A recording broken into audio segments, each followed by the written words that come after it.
India needs to have a concerted strategy to attract high-spending tourists.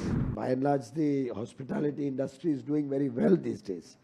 So I would think there's no better time than now to invest more in hospitality.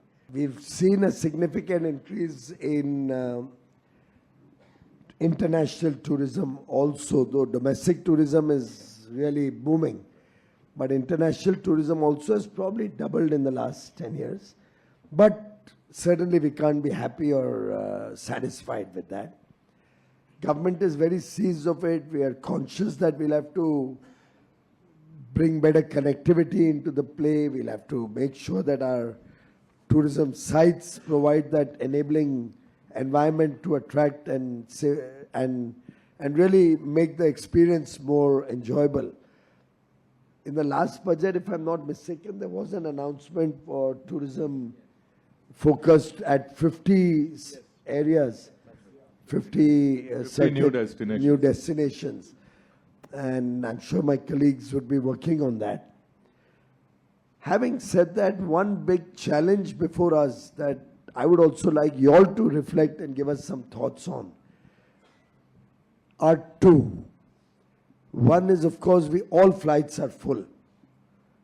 And any significant bump up on international tourism will need significant addition to connectivity. And we are facing a challenge of getting faster delivery of aircraft today. The world is facing a shortage of aircraft. I don't know, post-COVID, what has happened. I thought with work from home and all of that, people would travel less. But it just seems to be the contrary. Point one. That is something which is affecting high airfares and inadequate seats availability. Second, I think India needs to have a concerted strategy to attract high-spending tourists. What we have not yet been able to get is those tourists who come in and really spend on shopping and spend on large expenditure, maybe better rooms, better hotels, better travel modes and all of that. Of course, that will also mean that we need more 5-star, 3-star, 4-star hotels across the country. So that's another area, and by and large, the hospitality industry is doing very well these days. So I would think there's no better time than now to invest more in hospitality.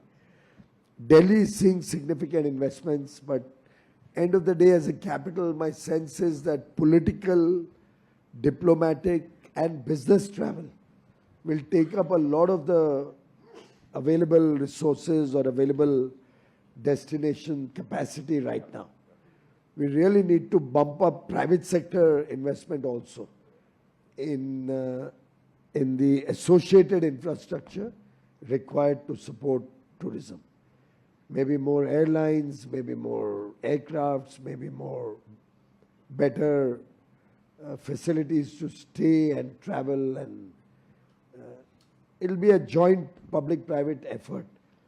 We are working on plans to see which are those 50 destinations in a challenge mode with the states. We'll ask them to offer destinations and then select the best 50. But I'm sure if the private sector was to also look at investments in hospitality, there's a lot of potential there.